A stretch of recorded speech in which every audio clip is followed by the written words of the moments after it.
Hello and welcome to this episode of Ladies Who Lead. It is my honor and pleasure to have Ms. Kumari Selja, who's of course the President, Haryana Pradesh Congress Committee, and of course a leader in many ways. She's also been a former Union Cabinet Minister. She continues to be a very vocal leader who we hear a lot from these days. It is an absolute pleasure to have you right here on this show. Thank you for having come on for this conversation with us. Thank you. Thank you, Fatima. I'm going to start by really talking about how many issues have come to the forefront, especially at a time like this, where we're seeing, a unique sort of disruption that's come out of a pandemic, as well as, of course, the obvious cracks that have appeared in the economy, the pressures that have taken place in terms of employment, and the sort of devastation we're seeing around us in terms of public health and really the tragedy of the whole situation. Given how many issues there are and how you are being incredibly vocal as a leader, how do you think you are going to be able to change the narrative on these various things? Fatima, as you have seen, all of us have seen many times, historically, it's these disruptions which point you towards a new direction. And I think that is the time which our country is facing. Look at it the world over, the way USSR broke down, the way the Berlin Wall was shattered, the way the whole economy of the world was shaken by the collapse of Lehman Brothers. And this time, the world over, this pandemic is something which has never been seen. And obviously, in our own country, we are facing this situation. And it is, on one hand, you see the disruption of our health services, everybody's livelihood is affected greatly. I don't think there can be any section of the society which can today remain immune to this kind of a disruption, be it your, whether it's the health issues or your financial, your workspace, anything, education, you name it, everything has been disrupted. So it's posed a new challenge. And then of course, when you couple that with the kind of issues that the common man is facing in our country, be it the fuel rise, the price rise, and the issues posed by the coronavirus pandemic, there are a whole lot of things today which all of us have to face. And I can tell you that as a political leader, we have to deal with all these, and especially so when you are in the opposition, because somewhere along the line you find the government which should have an ear to the ground, the government which should be listening to the common people, their problems, their woes, has somehow been found wanting in this.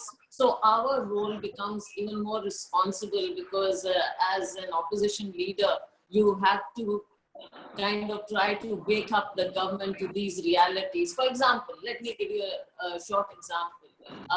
The lockdown was enforced, obviously for the best of reasons, because of the pandemic, but without looking at different dimensions. Look at the workforce, look at the migrant workers. Without looking at their issues, the government simply enforced this, and maybe a little bit late. They should have done it earlier, but looking at all these issues and problems, they completely ignored the problems of the migrant workers. And then see, they were forced to take the issue in their own hand and then come out on the streets, and the government was forced to respond. So I just hope that this government would be more sensitive towards people's issues and not just announce things midnight. So Ms. Kumari Selja, just to also further, build on what you're saying here, I'm just going to take 3-4 examples of what I've some of the issues that you've been incredibly vocal about, and you have done that consistently. Fuel prices, the whole, issue of MSP, the sort of mismatch in terms of how schooling is going to be managed going forward in the pandemic. You've of course also talked about loss of land. You've talked about unemployment. There's so many different issues that you've been working on, because on one hand, you're in the opposition on the largest side, and then of course within the state itself. What actually makes you feel that there's impact that is being had? Is there actual discourse that is actually taking place there, despite the sort of statements you keep making, how you've been on the ground? What do you feel you're managing to really achieve at the moment, given how vocal you are? Fatima, the essence of democracy lies in discourse, in discussion. But unfortunately, that has been given a short shrift by the present regime, the BJP regime. Right. And that is why we see these problems, be it the fuel price rise. You see, international prices of fuel are falling. They are somewhere around $43 per barrel, which roughly translates to about 20 rupees per liter. But today, our people are being forced to pay 80 rupees, more than 80 rupees. So, I mean, how do you justify that? So we are forced to take to the streets. We are forced to go to different media, whether it's social media, whether it's the mainstream media, whether it's on the streets, whether it's in other ways. So we have to raise these issues which affect the lives of the common man. You mentioned education. Now, to give you a funny example, in Haryana, you can get a glimpse of what is actually happening on the ground. The central government says that the school should remain closed till 31st of July. The government of Haryana brings out an order and says, no, the vacation is only till the 26th of July. Now, are you on the same page? And then we ask the state government that you people don't even want to call the session of the Vidhan Sabha, and you expect innocent children to go to school. I mean, look how their parents will feel if innocent lives are put at risk. So is it right? Is it right?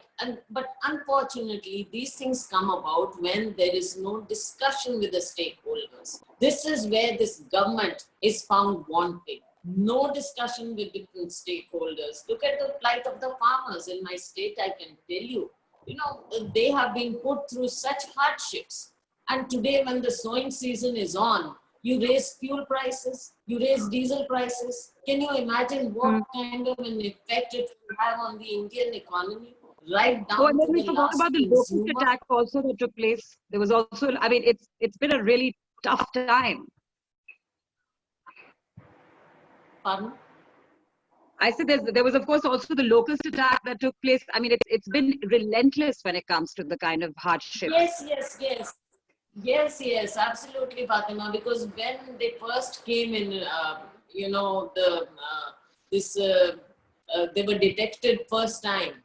That is the time when all of us raised the alarm, and we warned the government that you will have to take some measures. But unfortunately, they let it pass. Nothing happened. And today you have seen that so many states, whether it's Madhya Pradesh, whether it's Rajasthan, Haryana, even parts of UP and others, Delhi. So why did it come to such a pass? Government should have woken up early, and now to say they have 2 helicopters ready really doesn't mean much. As we say in Hindi, "Oont ke muh mein zeera" doesn't mean much.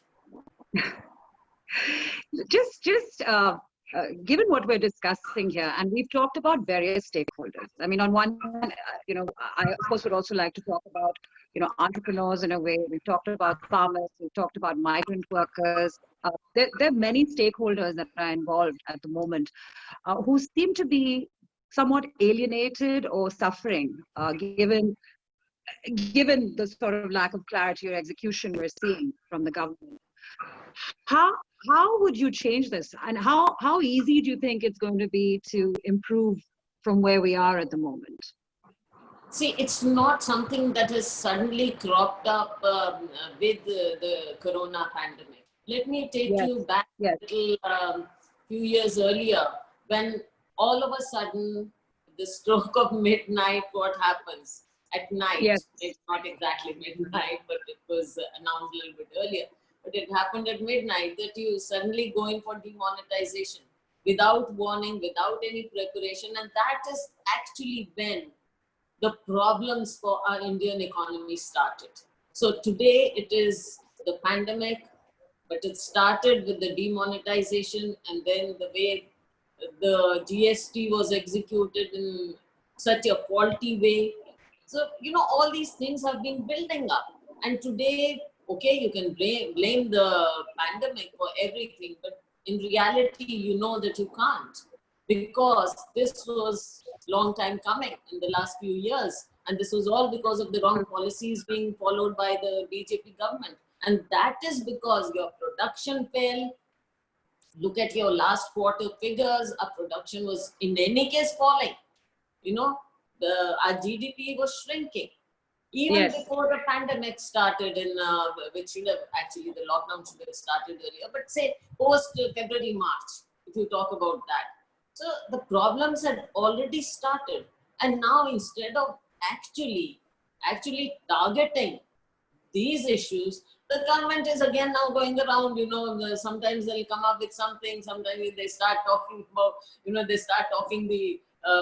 targeting the opposition, and that's all right. But today, the need of the hour is to carry everybody along so that people don't suffer. Here, the present regime only believes in demonizing the opposition, muting all kinds of diverse opinions. That is no way to carry the country forward, Fatima. I can tell you that. And in a democracy, more than 70 years of democratic system in this country, the people will not accept this. I just want to highlight some of the, and of course you know them best, but let me just go through a list of some of the issues that the opposition has really become quite vocal about, and now they seem to be building up. I mean, we're looking at, of course, the latest fuel price hike. We're looking at, loss of jawans. We're looking at loss of land, unemployment, the lockdown in terms of how successful or what a failure it's possibly been. Of course, a lot of conversation in terms of what's happening with minorities as well. And given how much there is now that can be criticized, how are we going to see a much stronger opposition coming together, given sort of the list of grievances that seem to be developing? So it's not just a matter of grievances, it's the issues which have been thrown up by the party in power, by the government that is there today. These issues haven't just come up on their own, be it the social harmony in our country. It's a diverse country. You need to take all diverse opinions, people on board, and that is where all the stakeholders come in. So you see, unless you carry everybody along, our country has thrived for millennia, and today you impose different kind of say authoritarian kind of view on people. So that is not going to be acceptable in this country. There are issues, there are various issues. These are challenges.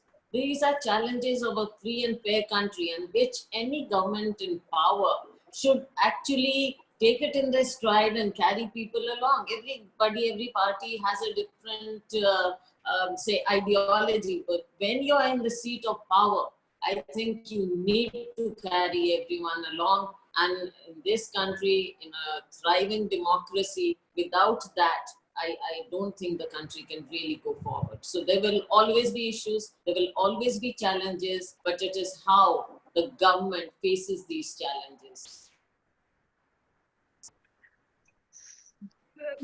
Fair enough, Ms. Kumari Selja. Let's talk about a little bit on sort of the leadership and gender side of things. You are, fascinating in many ways, and it's a pleasure to talk to you. But one of the attributes which I find incredibly appealing also is that you're a powerful leader from a state such as Haryana. How has the entire sort of journey into leadership worked for you as a female leader? And do you think gender? What do you have to say about gender when it comes to something like this? Well, it's always a challenge for everybody. in politics.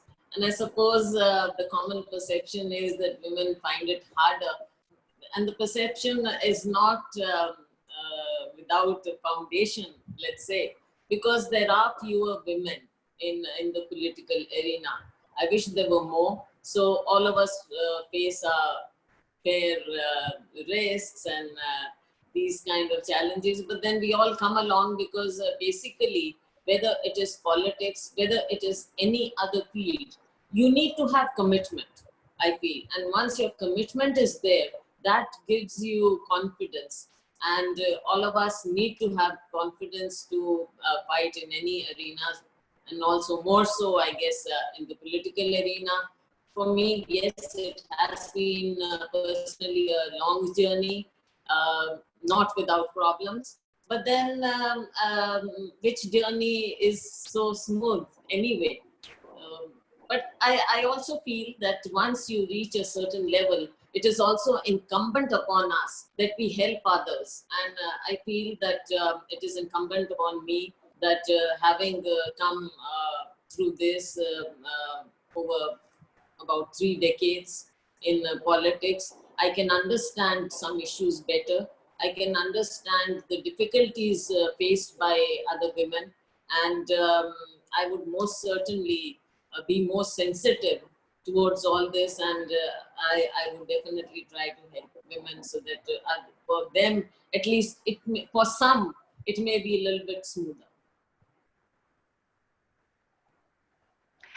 Are you seeing more interest and perhaps ease from women in terms of wanting to join politics in the state?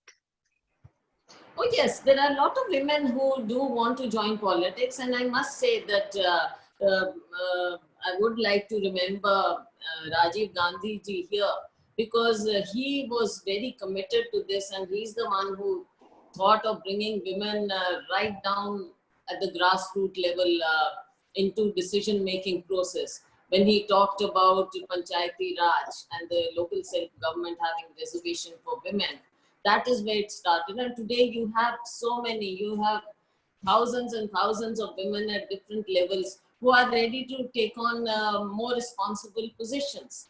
And that is the way he actually showed us the way. And now it is for us to take it further. And we must encourage more women to come up in politics. They are keen, they have the right training now. They can come up. Maybe, even in parliament, and we should be seeing more women in the state legislatures. We should be seeing more women in here. I think the long pending issue of women's reservation in legislatures and in parliament needs to be addressed by the present government. Congress party, Sonia ji, we have already pledged our commitment. Madam has already written to the Prime Minister that they should bring in reservation for women in legislatures and parliament, and Congress promises to support that. Sure. And sorry, while we're talking about female leadership, there's always been this sort of discussion, especially when it comes to, I'm talking about the corporate side of things, whereby there's supposedly something called female leadership versus male style leadership, and there's supposed to be certain attributes that they say will have and bring to the table. One of them is this ability to create leadership and sort of harmonize different points of view in a way. Do you think that's true? And do you think gender actually affects leadership style? I'm sorry, I missed a bit of your what you were saying, because I think the connection is not so good. But let me try and respond. You see, even where business is concerned or any organizations are concerned, number one, you need to have training. Number two, and more importantly, I feel you need to have opportunities. This is where we are lacking. Any organization, whether it's political, whether it is business, this is where I feel that once it is decided to give more opportunities to women, you will not find them lacking.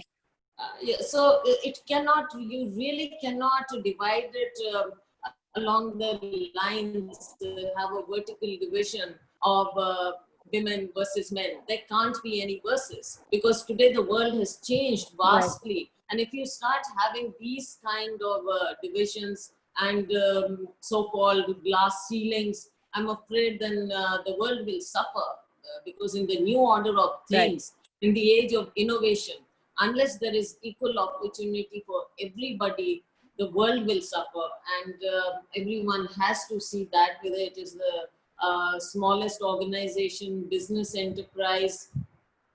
Let me give you an example. We have our own Kiran Mazumdar Shaw. And where you look at the political world, you have today in the Scandinavian countries, you have women leaders who are doing so extremely well. You see Germany, you see New Zealand, you see Taiwan, we have our own neighborhood.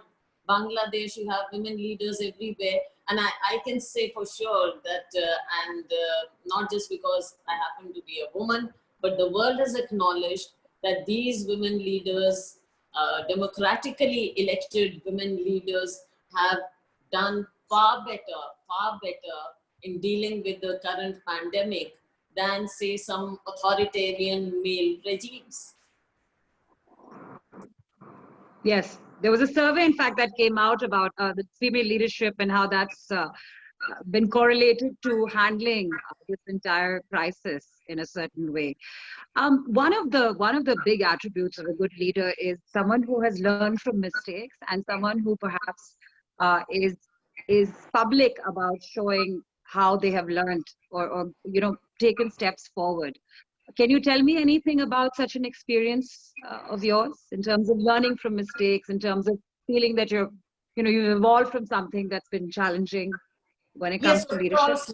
I think all of us would maybe do a bit better if we first started acknowledging that we have made mistakes. Most of us, as we go up, we start thinking that we are invincible and we do not make any mistakes. But I feel the higher you go, when you have to take decisions, there's more scope for making mistakes. And all of us do, and I've done my share of them. But the best part is that you acknowledge and then you move forward, and basically try not to hide your mistakes.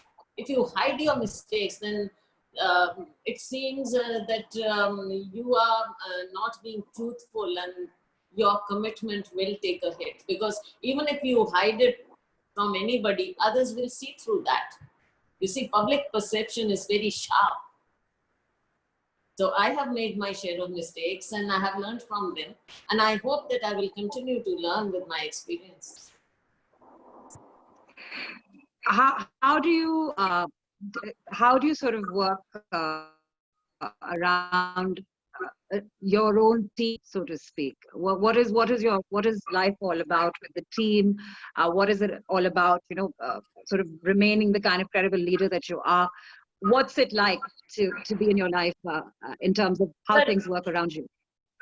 yeah, the teamwork essentially means that you have to start with yourself, your accountability, and being frank about it and being open. And also, do not be afraid to learn from others, because every day you come across different people. You give voice, you give space to your other members of your team, and they should feel that they have every right to give you a suggestion, whether you take it or you can't under any circumstances. But I think that space should remain open for your team members, and that is how any organization can work. That is how any leader can work, when the team around you feels that they have access to you and they can say anything to you. And I think that makes up for a lot of other issues, challenges, shortcomings which any team may have. But basically, if you delegate, hold everybody accountable, and give them the free space, I think the team delivers much better. Okay, so it's sort of making sure that the performance comes out through the autonomy that's being given to your team members. Yeah. Yes. Just one more I didn't point I exactly want to hear also. that. I didn't exactly hear that. No, I was saying, I guess it's about really bringing out the best of your team by giving them the autonomy to perform. Absolutely. Absolutely. Okay. Okay. How do you deal with controversy? Controversy and the kind of one gets to see. I don't want to call it mudslinging, but it can happen. There seems to be a bit of uh, a drop in terms of level of discourse that we're seeing politically around us. How do you deal with all of that as someone who's been in politics for as long as you have?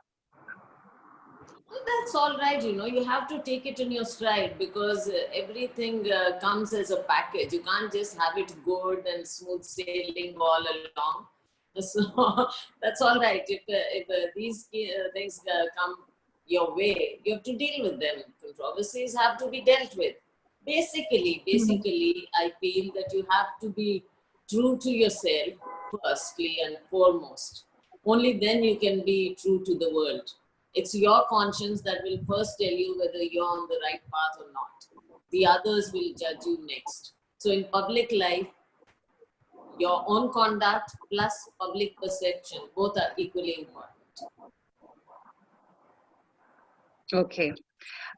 Overall, if one was to ask you going forward, how do you think this pandemic itself is going to affect this entire challenge we have of inclusion? How do you see things looking in about a year from now? In India, at least. I mean, I know I'm not asking you to look into a crystal ball here, but how do you think things are going to be looking a year from now? Things have changed. Things have changed as never before. This kind of life was never envisaged by anybody, but suddenly it was thrust upon us, whatever, I mean, the way it came about. But it has changed everybody's life. Everybody's life. You start from a child, you start from your own health issues. You'll have to start taking care of your health, yourself. Also, don't just leave it to others that you'll go and buy a pill and everything will be fine. But on the other hand, that is the individual taking care of your own health. The other is also, I feel that maybe now in future the governments will have to look towards universal healthcare benefits. It can't be healthcare should be accessible to only a few who can afford it, and the others are left to the mercy of the system, which is not really up to the mark. So the governments will have to now sit up and take this issue head on, because from what you hear, such kind of things will keep recurring. So this should change. Also, educational system. Best thing now would be this is an opportunity for everyone to innovate. Think out of the box. Think of new ideas. Discuss it.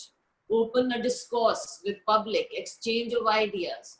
Do not try to suppress opinion. Carry everybody along. These are new opportunities. I think we should look at it in a positive way. Education system can change your livelihoods, how you're going to work in future. That will change. Automation may come about even more. In that case, what will we as people, as human beings, how will we earn our livelihood? That's why new ideas need to come forth. They need to be encouraged and nurtured. And I think here the government intervention will be very, very imperative. Okay. Private innovation and government intervention. Innovation is the key. Innovation is the key. So just very quickly on that, there's been, of course, a lot of debate that's been taking place in terms of how much responsibility does the private sector really have, and what should governments actually be doing on the other hand? How can they work together? But also where do you have healthy boundaries? What do you have to say in terms of, I would say, private sector, participation in healthcare, in education, versus what governments should be doing? What are your thoughts on that? Well, my thoughts are that it has to be a seamless partnership. You can't, the moment you start drawing boundaries, then it becomes them versus us. And then you start blaming each other rather than taking responsibility. So I think wherever there is private enterprise, government needs to encourage that. And not just in a way of announcing empty packages and sounding, high sounding, those inflated figures like lakhs of crores and all. Actually, what it translates into in reality, how you're going to nurture the private sector so that it can become your partner in serving the people, and also making profits is healthy, but profiteering is not. So whether it is the government that is profiteering, whether it's the private sector that is profiteering, it is equally bad and wicked. So I think first and foremost, whatever we do, we have to go to the people, and so that there is common good for all. And if you work, you can take home your own healthy profits. Everyone who doesn't want income, and it's nothing evil to want an income, but profiteering is certainly evil.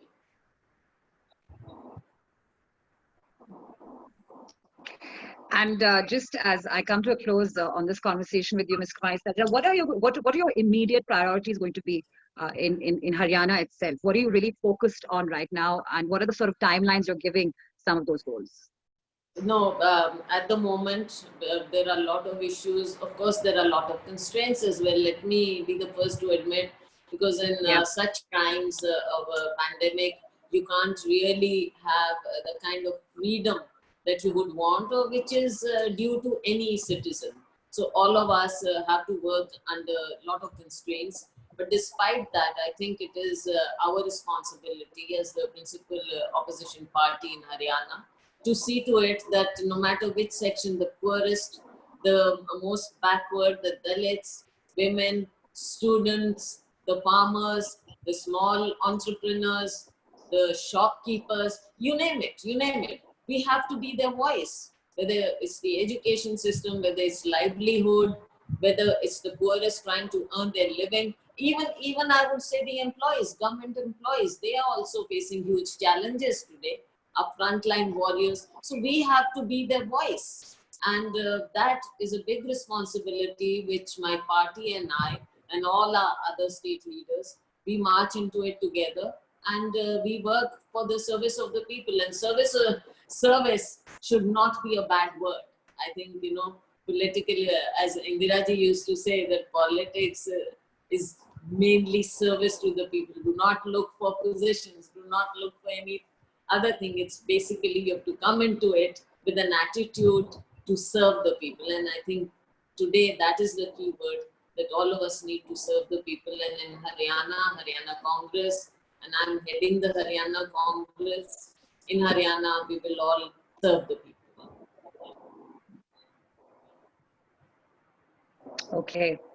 Well, Ms. Kumari Selja, it's been such a pleasure talking to you, and thank you so much for making time for us right here on Ladies Who Lead. Thank you for taking us through so many topics of discussion when it comes to this very special time. I just want to thank you once again for your time on the show. Thank you so much, Fatima ji.